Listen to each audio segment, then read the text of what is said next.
सीतापुर जिला कारागार में बंद होने के बावजूद सपा के वरिष्ठ नेता आजम खान इन दिनों यूपी की सियासत में सबसे चर्चित शख्सियत बने हुए हैं। समाजवादी पार्टी से आजम खान की नाराजगी जाहिर होने के बाद दूसरे राजनीतिक दल उन्हें अपनी पार्टी में लाने की जुगत में है, जबकि सपा हाईकमान आजम की नाराजगी दूर करने की कवायद में जुटे हैं।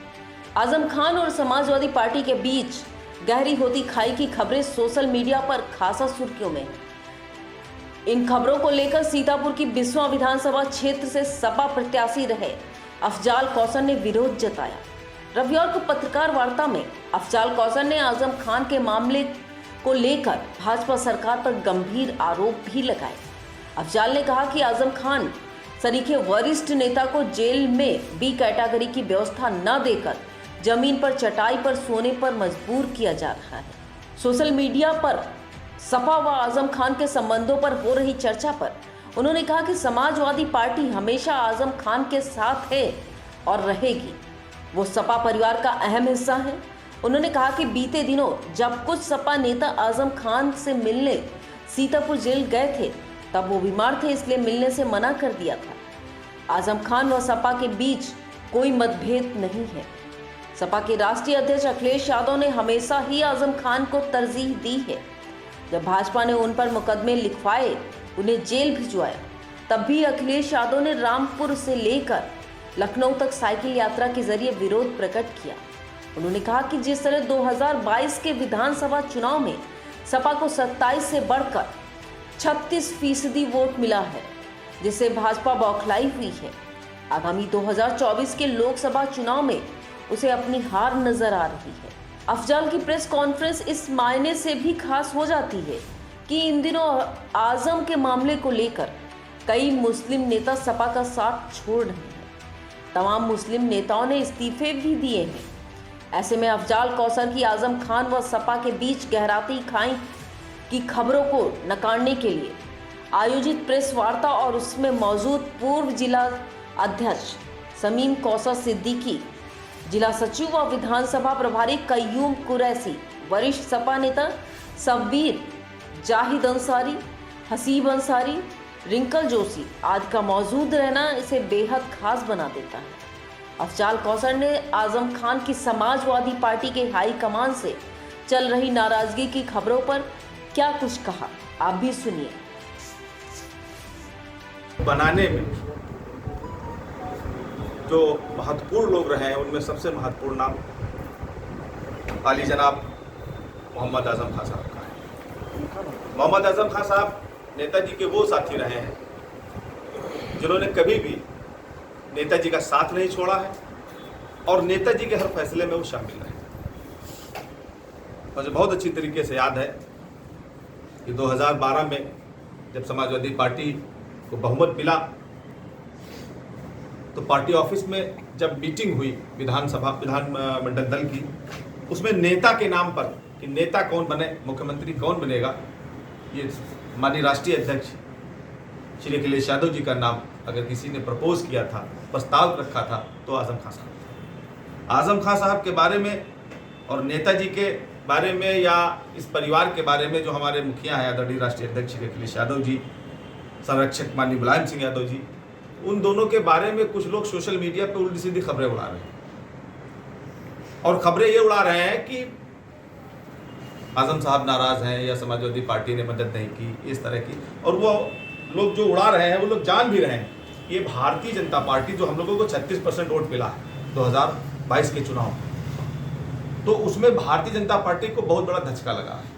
हालांकि सरकार उनकी बनी, लेकिन वो सोच रहे हैं 2024 के चुनाव में कि अगर 36% वोट मिला है, अमिताभ अग्निहोत्री जी का आज हमने सुना है, उन्होंने भी यही बात कही। और जो भी लोग बुद्धिजीवी लोग ये सोच रहे हैं और समझ रहे हैं इस बात को कि 2024 में भारतीय जनता पार्टी को अगर कोई क्रॉस कर सकता है तो समाजवादी पार्टी है। माननीय राष्ट्रीय अध्यक्ष श्री अखिलेश यादव जी के नेतृत्व में, आजम साहब के नेतृत्व में समाजवादी पार्टी बहुत ज्यादा तादाद में यहाँ सांसद उत्तर प्रदेश में अपने बनाने का काम है। उसका रीजन भी अब बताया, मैं टोक दिया। जो समाजवादी पार्टी के लोग हैं वो बिल्कुल इस बार भी तैयार हैं। अब उनको कोई बहाना नहीं मिल रहा है।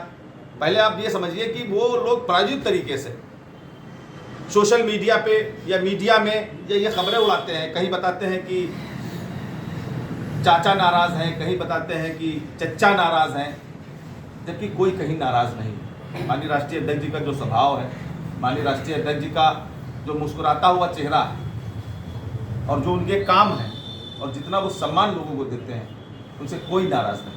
ये भारतीय जनता पार्टी है जो समाजवादी पार्टी को या उनके कार्यकर्ताओं का मनोबल गिराना चाहती है, तोड़ना चाहती है। इस तरह की भ्रामक खबरें सोशल मीडिया पे और मीडिया में उड़ाई जा रही है।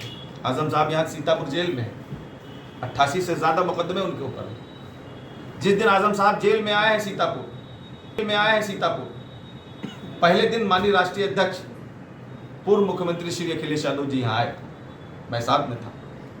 पहले दिन मुलाकात की और बराबर उनका ख्याल रखा और मैं इस बात का गवाह हूँ कि खैराबाद टोल टैक्स पे मुझे राष्ट्रीय अध्यक्ष जी ने बुला करके मेरे कान में कहा था कि तुम जेल जाते रहना, मुलाकात करते रहना और उनका ख्याल रखना। क्या ज़रूरत थी उनको इस बात को कहने की?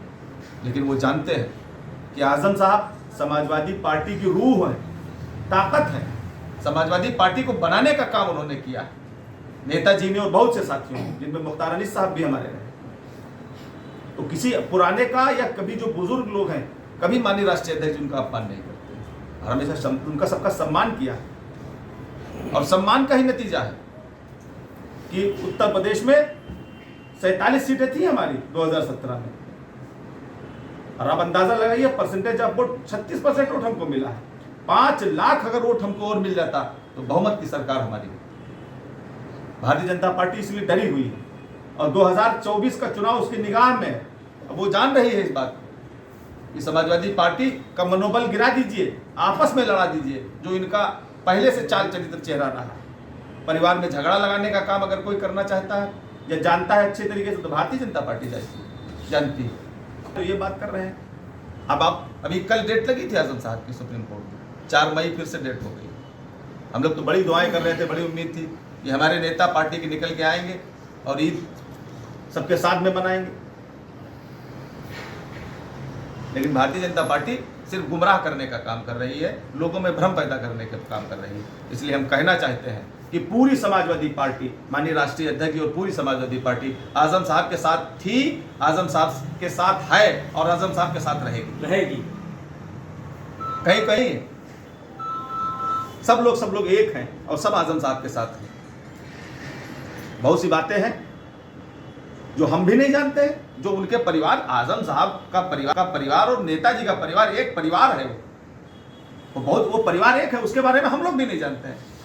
लेकिन जो हम लोगों को दिखाई दिया, जो हमने देखा, जो सुना, उसमें इतना हम जरूर जानते हैं कि आजम साहब का जितना सम्मान माननीय राष्ट्रीय अध्यक्ष जी करते हैं और जितना सम्मान करते हैं इनका, उतना ही सम्मान वो नेताजी का भी करते हैं। कहीं कोई फर्क नहीं है। आजम साहब की कोई भी बात समाजवादी पार्टी के हमारे राष्ट्रीय अध्यक्ष जी नहीं काटते हैं, क्योंकि जानते हैं कि इनको तजुर्बा ज़्यादा है, अनुभव ज़्यादा है, और ये वो लोग हैं जिन्होंने समाजवादी पार्टी को बनाने का काम किया। तरीके से आजम साहब के साथ है, हम सब आजम साहब के साथ हैं। और हम तो बहुत बार मिलने भी गए हैं जेल में, हमसे किताब भी मंगाई थी, हम किताब भी लेकर के आजम साहब के लिए गए थे। अभी चुनाव से पहले भी हम गए थे मिलने के लिए। बहुत अच्छे से सब बातें हमारी, कहीं कोई नाराज़गी नहीं। लेकिन अब क्योंकि अब नाराज़गी तो ये है कि भारतीय जनता पार्टी ने इस तरह से उन पर अत्याचार किया है। अभी आचार्य प्रमोद कृष्णन जी ने अपना बयान दिया था, अभी चाचा शिवपाल जी भी आए थे, भाई बहुत से लोग हमारी पार्टी के भी से पहले भी गए, हम भी गए। आप देख लीजिए कि जो लोकसभा का सदस्य हो, विधानसभा का इस वक्त विधानसभा के भी सदस्य हैं, और उनका आप गुम देखिए जाकर के कि जमीन में टाट बिछा हुआ, बहुत पतली सी दरी पड़ी हुई, ये उनको ट्रीटमेंट दिया जा रहा है। जबकि आप जान रहे हैं कि जो विधायक होता है या जो सांसद होते हैं, उनका एक अलग जेल में मैनुअल है, नहीं है भाई, 20 गिलास की है, लेकिन कहाँ है उनको मिल रही है, उनको सताया जा रहा है। अभी कोरोना काल में, आपको याद होगा कोरोना काल में कि उनको कोरोना हुआ था, प्रशासन तो यही सीतापुर में ही चाहता था कि उनको करा दिया, सरकारी हॉस्पिटल साफ होने लगा था सीतापुर, लेकिन राष्ट्रीय अध्यक्ष जी ने कहा किसी तरीके से कि यहाँ नहीं इलाज कराएंगे, और उन्होंने तुरंत बात की थी और वहाँ मेदांता इनको ले जाया गया था आजम साहब को।